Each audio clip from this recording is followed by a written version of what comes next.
Le sujet de ce message se présente sous la forme d'une question que je crois des plus importantes. Et cette question est la suivante: que vais-je faire de ma vie?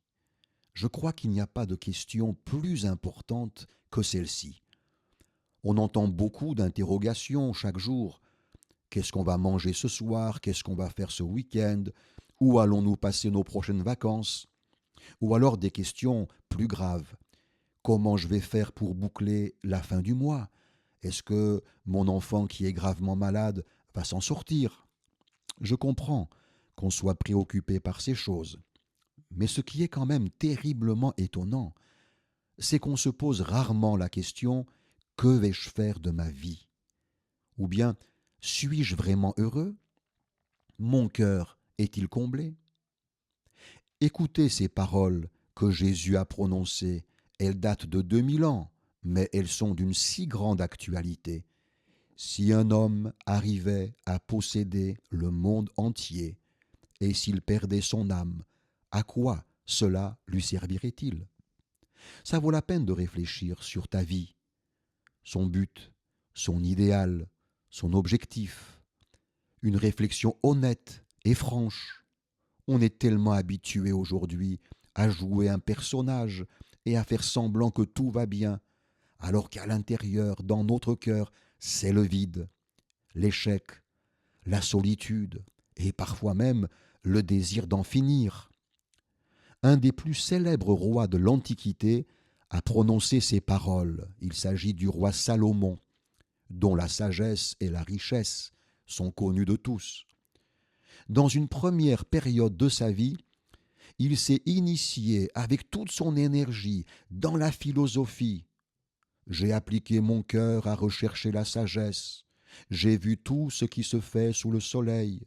J'ai grandi et surpassé en sagesse tous ceux qui ont dominé avant moi. Et mon cœur a vu beaucoup de sagesse et de science. Sa conclusion est la suivante: vanité des vanités, tout est vanité et poursuite du vent. Puis, déçu par ses recherches philosophiques, il va se donner à fond dans la jouissance, dans toutes sortes de plaisirs. Aujourd'hui, nous dirions que Salomon a cherché à s'éclater et à mordre dans la vie à belles dents. Il s'est mis à boire, à faire la fête. Mais son mal-être se faisait de plus en plus pesant, nouvelle désillusion. Alors Salomon se dit: il faut que je fasse des choses utiles. Il se lance dans de fabuleux projets d'architecture et de construction multiples. J'exécutais de grands ouvrages, je me bâtis des maisons, je me plantai des vignes, je me fis des jardins et des vergers, je me créai des étangs, j'achetais, je possédais, je m'amassai de l'argent et de l'or. Puis j'ai considéré tous mes ouvrages, et voici, tout est vanité et poursuite du vent. Encore une cruelle désillusion. Il va même dire ces mots de souffrance et de révolte extrême: j'ai haï la vie.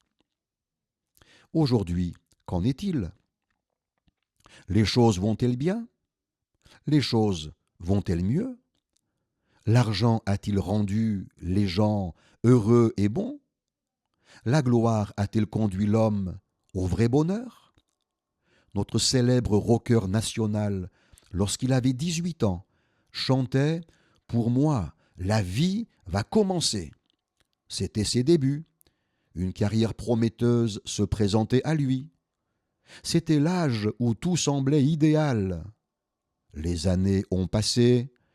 Ce chanteur a fait des tubes et certaines de ses chansons appartiennent à l'héritage culturel de la chanson française. Mais lui, qu'en est-il de lui? Est-il heureux? Son cœur est-il comblé? Lui-même, vers la fin de sa carrière, a sorti cet autre tube: j'ai oublié de vivre. Et on a envie de dire: quel dommage!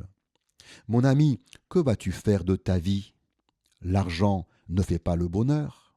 Les amis d'aujourd'hui peuvent t'abandonner d'un jour à l'autre. Ton ciel peut très vite se charger de gros nuages. Des problèmes peuvent surgir, ce que tu croyais solide peut basculer et s'effondrer d'un coup. Pourquoi ne pas t'arrêter un moment pour réfléchir, faire le bilan et surtout pour écouter attentivement ce formidable message, cette bonne nouvelle, Dieu t'aime et avec lui tout peut changer. Je ne parle pas d'une religion ou d'une philosophie, je parle d'un Dieu vivant, qui voit, qui parle, qui agit, et que l'on peut rencontrer et avec lequel on peut connaître une formidable relation personnelle. Je ne parle pas d'une religion ou d'une philosophie, je parle de Jésus-Christ, le Sauveur que Dieu nous a envoyé. Tu diras peut-être Jésus, mais c'est du passé, c'est de l'histoire ancienne. Qu'est-ce qu'il peut bien m'apporter aujourd'hui? Je suis tellement heureux de t'annoncer qu'aujourd'hui encore, Jésus est vivant. Des millions d'individus dans le monde peuvent le confirmer. Ils peuvent raconter comment leur vie a changé le jour où ils ont rencontré le Christ. Des personnages historiques célèbres ont marqué leur temps, puis ils sont morts, de même que tous les fondateurs de religion. Bouddha, sur son lit de mort, a dit « Je suis encore à la recherche de la vérité. » Mais voici la bonne nouvelle, c'est que Jésus est mort volontairement sur une croix, il y a 2000 ans, mais comme il l'avait annoncé, il est revenu à la vie. Il est ressuscité. Il est vivant aujourd'hui et pour toujours. Quand on le prie, il entend. Quand on le cherche sincèrement, il se laisse trouver. Quand on lui dit avec vérité nos péchés et les fautes que nous avons commises, il nous pardonne.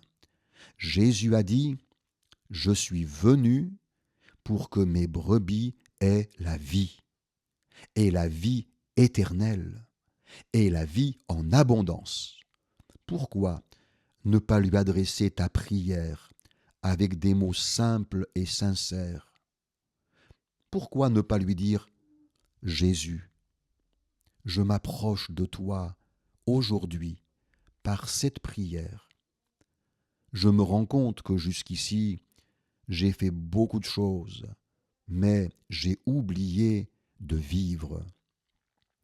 Pardon pour mes erreurs, pardon pour mes fautes, pardon pour mes péchés. Je crois en toi, en ton sacrifice, et je te donne mon cœur. Accepte-moi s'il te plaît. Mon ami, aujourd'hui, une vie nouvelle commence pour toi. Persévère, ne te décourage pas. Désormais, tu ne seras plus jamais seul. Dieu veille sur toi. Jésus est le bon berger de ta vie. Je te conseille de te procurer une Bible et de te joindre à d'autres croyants pour fortifier ta foi. Que Dieu continue de te bénir et à bientôt.